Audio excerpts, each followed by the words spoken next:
This episode is sponsored by Vultr, high-performance cloud compute, bare metal and storage in 25 locations all over the world. Sign up and get $200 free credit to use in 30 days at getvultr.com/LDT. Hello and welcome to episode 49 of Linux Downtime. I'm Joe. I'm Martin. I'm Kyle. I'm Hayden. Welcome back, Martin and Kyle. And hello, Hayden, for the first time on this show. People may know you as the WSL guy. They may. I'm also an engineering manager at SUSE, where I do various things on Rancher. But prior to that, I worked on Ubuntu on WSL and founded Penguin Linux, the bespoke distro for WSL. So yeah, it's a fair enough reputation. I have your book. You literally wrote the book on WSL. Nice. You should buy the book. It's a good book. You should get more copies. Before we get started, just to thank you to everyone who sent in feedback about the last episode. We will definitely take that into account when we do part 2. We're not going to do part 2 today, though. Instead, Martin's got a question for us. And that question ties in somewhat to an old Linux After Dark episode where we talked about what is desktop Linux. But Martin wants to ask, what is a Linux distribution? Now, I didn't check Webster's, but Wikipedia defines a Linux distribution as an operating system made from a software collection that includes the Linux kernel and often a package management system. So there we go. That's the end of the episode then, Martin. I have a different definition to Wikipedia. It has to be distributable in the first case, so those like in-house Microsoft distributions don't count. So it has to be publicly accessible. And once you've installed said Linux distribution, it should be possible to download the source code to the latest version of the Linux kernel, compile that kernel, and then boot off it.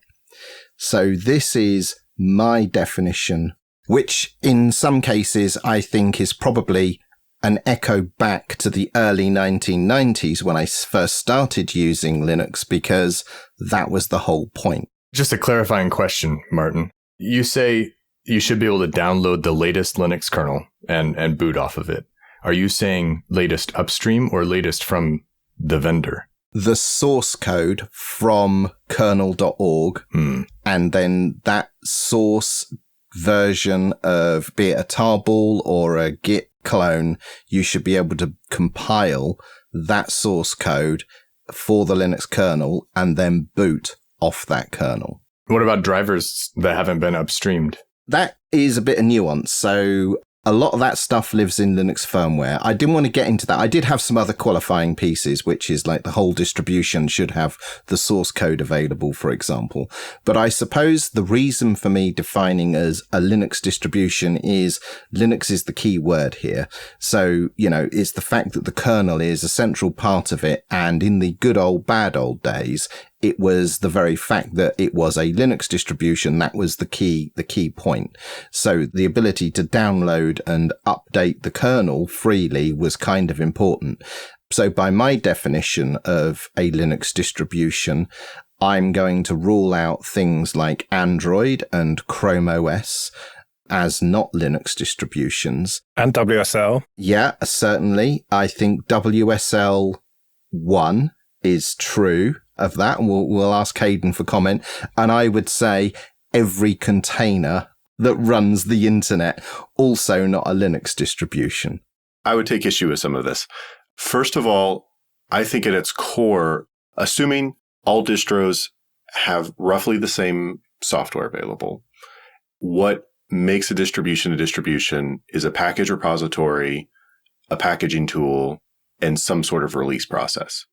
That is what distinguishes a distro. And whether you're using apt or RPM or zipper, like that's fundamentally you're distributing packages for use, and they're distributed as packages. Now, at a higher level, I think there's other caveats, but I think it comes down to the tool. Okay, so I think it's important that I've noticed that you've dropped the word Linux from your description there. You've retained the word distro and distribution, and you've replaced Linux with packages and software. So at this point, it's a software distribution rather than a Linux distribution. Well, Linux is the kernel, and it's the kernel on WSL2. So while WSL1 was that binary translation layer and was not powered by a true Linux kernel, and probably, you're right, is just a platform to run software, WSL2 is powered by a kernel, and it fits your definition where you can download the latest upstream kernel, build it, install it, and run your distributions with that latest kernel. So it meets your definition on WSL2, but you can go higher level with it too in terms of what a distribution is. Obviously, there's a vision or a mission.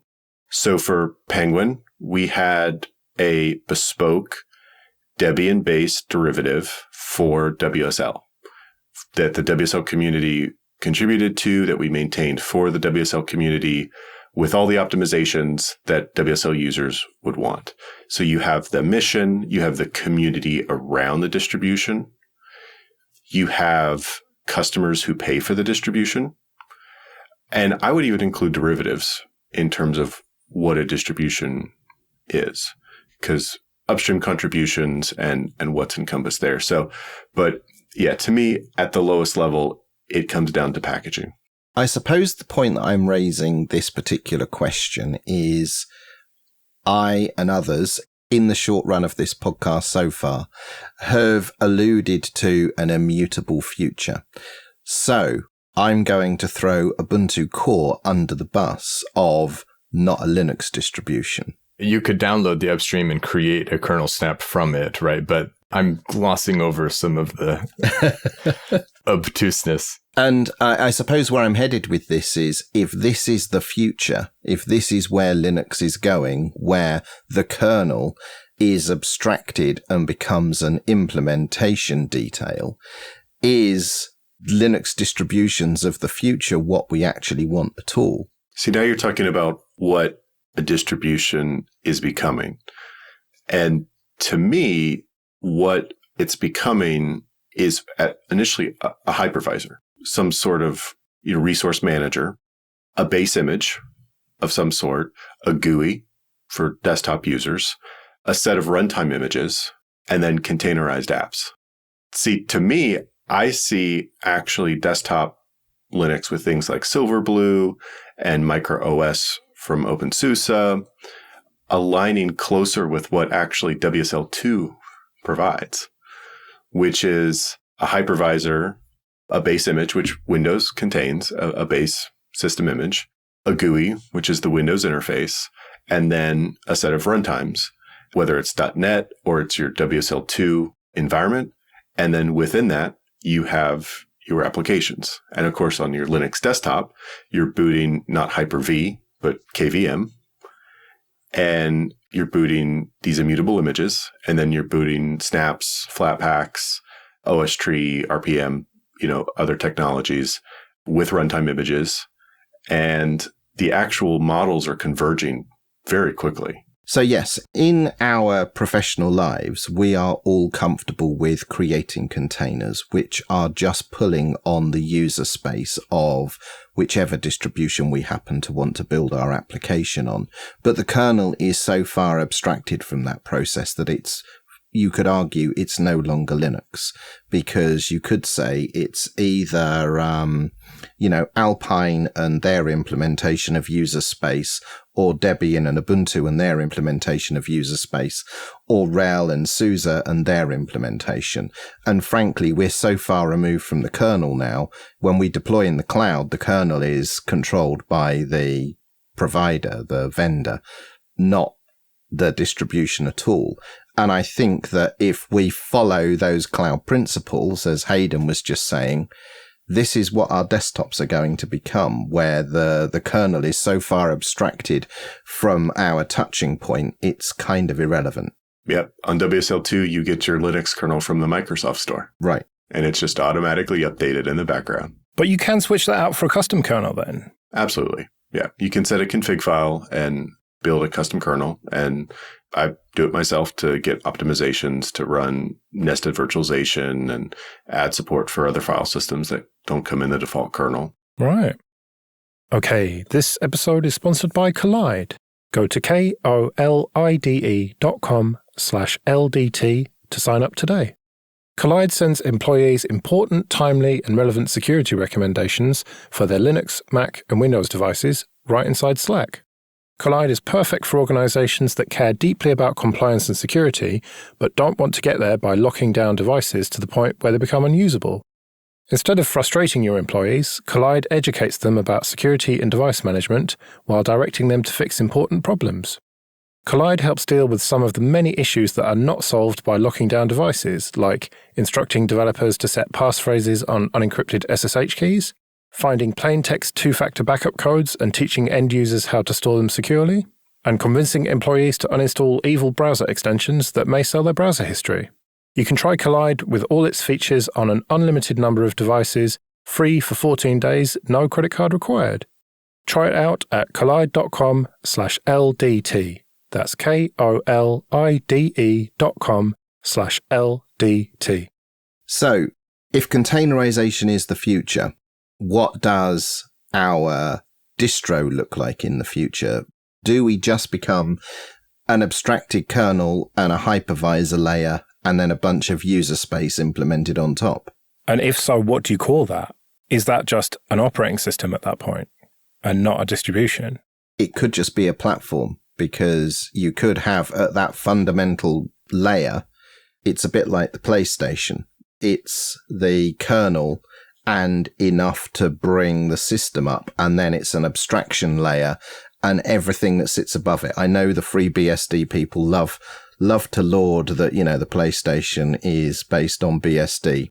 Well, I'll let you into a little secret. One of my best friends is the architect behind the PlayStation operating system, and BSD plays such a minuscule role in the operating system. It's literally the kernel that brings up an abstraction layer, and then it's an SDK that sits on top of that. And the actual interaction between the PlayStation and the kernel is very thin and, completely abstracted away from game developers. And I wonder if I'm being my own devil's advocate here, because I've talked about this containerization future for Linux desktop. I'm actually asking the question, is this what we want? Is this the direction of travel we want to be moving in as enthusiasts that have enjoyed Linux for so long? I think it requires such a common underlying layer. We don't, as a community, have a great history with agreeing, to say it politely. So I'm wondering who would come up with this SDK in a way that would make people happy. I agree, because you were talking about the benefit of having opinionated people making opinionated software last time we spoke.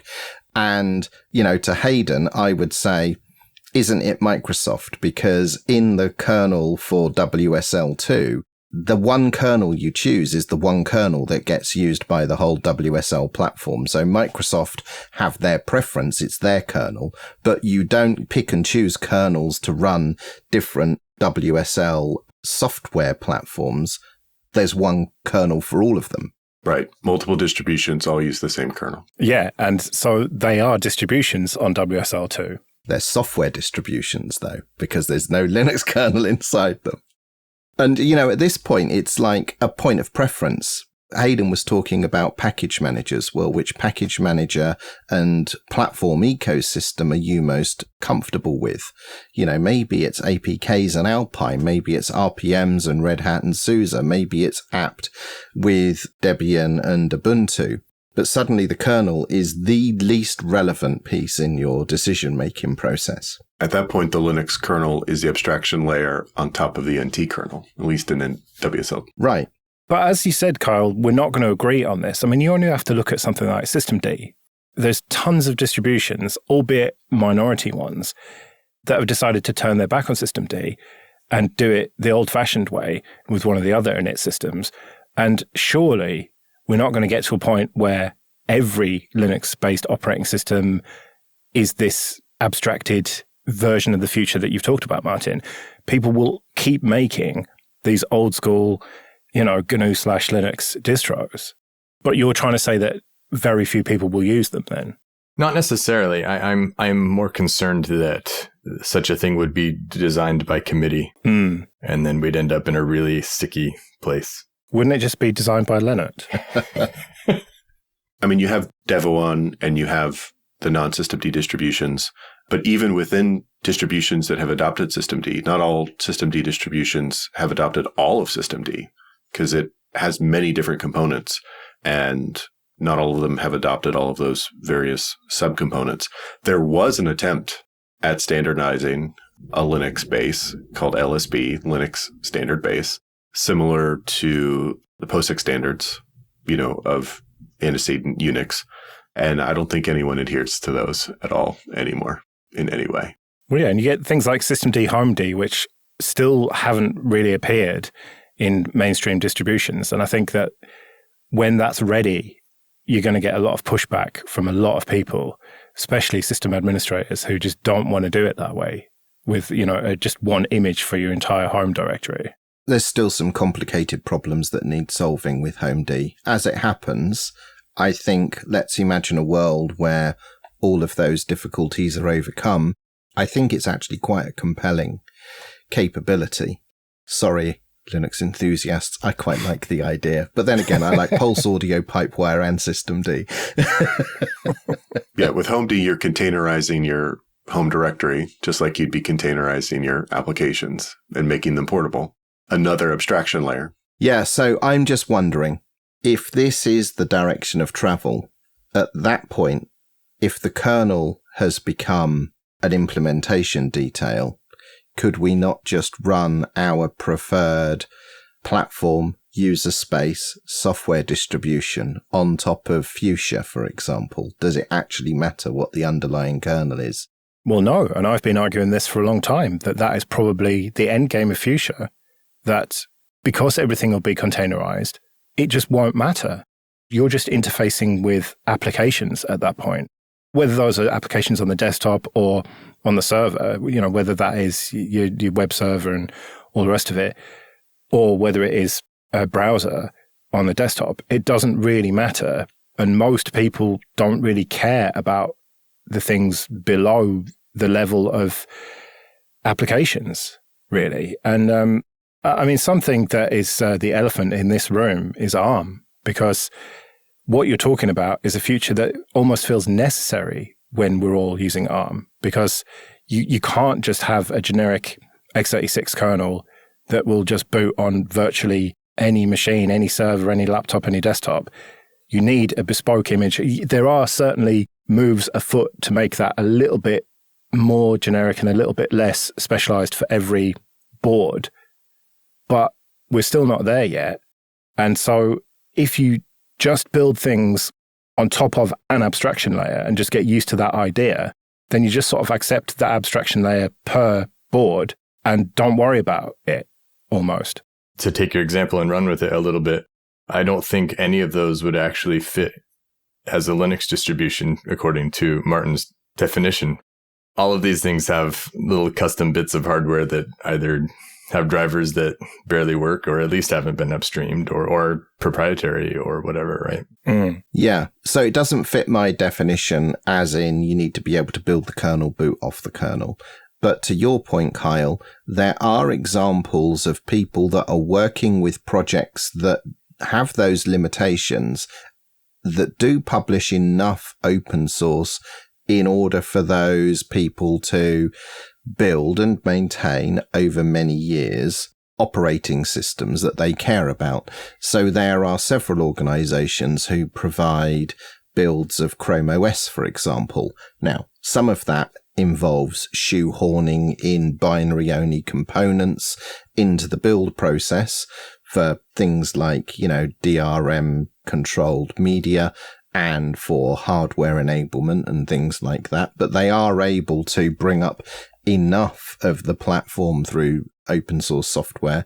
There's obviously a multitude of Android-derived projects where there's enough open source enablement out there that you can bring up enough of the platform and, again, probably have to inject a boatload of, binaries into the resulting image in order to complete that bring up. But actually, that process is not so different from modern day Linux. Go and look at what the largest software package on your Linux distribution is. I can absolutely guarantee it's Linux firmware, which will be hundreds of megabytes and is the thing that makes your Wi-Fi work, your networking work, your GPUs work, microcode for your processors. Without that one package, your computer probably doesn't do a whole lot. Okay, this episode is sponsored by Vultr. Go to getvultr.com/LDT to sign up and get $200 free credit to use in 30 days. Vultr offers high-performance cloud compute, bare metal, and storage in 25 locations all over the world. You can pick from 12 operating systems, including Windows, or you can bring your own ISO. Vultr's marketplace offers one-click installation of more than 50 applications and operating systems, including Minecraft and other game servers, VoIP and VPN platforms, content management systems like WordPress and cPanel. Also, check out their optimized plans, CPU, memory, and storage optimized instances featuring the latest AMD EPYC chips. So go to getvultr.com/LDT to get your $200 credit and support the show. That's getvultr.com/LDT. Bit of admin then. First of all, thank you everyone who supports us with PayPal and Patreon. We really do appreciate that. You can find out more at linuxdowntime.com/support. And for $10 or more per month on Patreon, you can get an advert-free RSS feed that includes this show, Linux After Dark, and Late Night Linux. And if you want to get in contact with us, you can email show@linuxdowntime.com. I do think that fundamentally the shift towards immutable base images and containerized applications and abstraction is going to improve the user experience. And I think there's evidence to support that. And this is something that you've worked with, Hayden. And I think that this is common between Windows and Mac OS now, that large parts of the user-facing experience are all contained in different layers of hypervisor. And that's completely abstracted away from the end user. Absolutely. Am I right in thinking, Kyle, that you're not as convinced as Hayden and Martin about this immutable future? I think it shuffles a lot of problems around that are being ignored. Security is a big concern of mine. And so when you start talking about abstracting the kernel, who maintains that, right? Cloud providers don't really have a great reputation in terms of, you can just look at cloud providers that promise to maintain WordPress. Works out great, right? If something works, someone has to have a reason to keep it up to date. If that's not the distribution, or the container maintainer or whatever, right? Things work. Why update? I think it really makes for a messy security story that I don't think anyone's really figured out to my satisfaction. Kubernetes is a great example of this, where, okay, now I know that I can use the Nginx container for my ingress controller, but that's version X, right? How do I know that that actually has the most recent security patches for its underlying Debian or what? This just sort of, when you abstract things like this, you also abstract all the problems. And now I don't know how to solve them, So no, I'm not quite as sold on the whole container I think it obviously solves a lot of problems. Don't get me wrong there. But I think it invents a lot too. Well, Martin, something we talked about off air was my experiences of macOS. And macOS is now this immutable file system, and updates come seemingly every month or more, whereas I look at my Ubuntu-based distribution that I'm running now, and I get updates virtually every day, sometimes a couple of times a day, with little bug fixes here, little security updates there, sometimes major ones. But certainly with macOS, it feels like they have to justify this entire big update that takes ages. You have to reboot and wait for it. And you said to me that it's not necessarily like that with immutable Linux, like with the likes of Fedora Silverblue then. It is possible to do atomic updates with a number of the immutable solutions, including, Snaps and Ubuntu Core as well. And I think this is an area where Kyle has more experience than myself in terms of, the mechanisms at play there and how that works. I am afraid I don't know how Mac OS does this. That's not my area of expertise at all. As far as snaps, though, first of all, the distribution, we'll call that, right? Let's just talk about Ubuntu Core because everything is snaps all the way down there, right? It's split into a number of pieces. The kernel is a snap. The rootfs, the execution environment of individual application snaps, is a snap called the core snap, or do they call it base now? I can't remember. And then you've got the individual application snaps as well. And each of these update on their own. And so when you're updating an application, you don't have to update all the rootfs that's underlying it, right? That's updated separately. And then in addition to that, when the snaps are updated, they do it in a binary delta so that what you're actually downloading is much smaller than the image itself. It just downloads the difference between what you already have. Now on disk, it ends up taking the same because that delta is applied, right? But as far as downloading that type of thing, it's a lot better. But then in terms of snaps, I mean, it just bind mounts them into place. There's no, and then runs some stuff out of them. You know, I don't know the details behind how Mac does its thing or why it takes so long. Yeah, I think they have non-delta updates and they're, larger images. But I think Joe makes a good point that they don't have the same turnaround time in terms of their commitment to security. This was some analysis that I did for my day job recently, which is why is it that you were talking about Nginx containers earlier, Kyle? Why is it that this Nginx container that's published on Docker Hub by the Nginx project has so many vulnerabilities inside it, even though it's up to date and it's the latest version? Whereas if I go and grab an Ubuntu base image and install Nginx inside it, the vulnerability count is way, way lower. And this comes back to your point about, well, who's the distribution vendor and what is their commitment to their customers and users regarding the security profile. Debian is obviously a community project and therefore all security updates are community best efforts.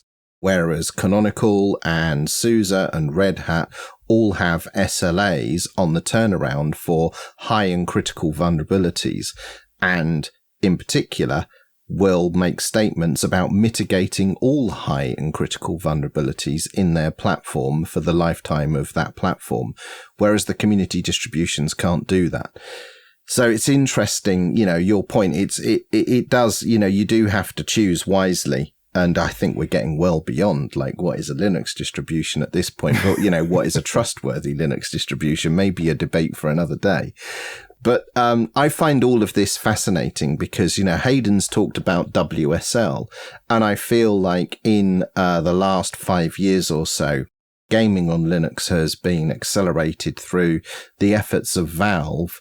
And on desktop Linux, we're doing the inverse of this very thing, which is what is Windows, because we run all of these games on Wine, which is Windows with the absence of the NT kernel. And there's a runtime there, right? A Proton runtime?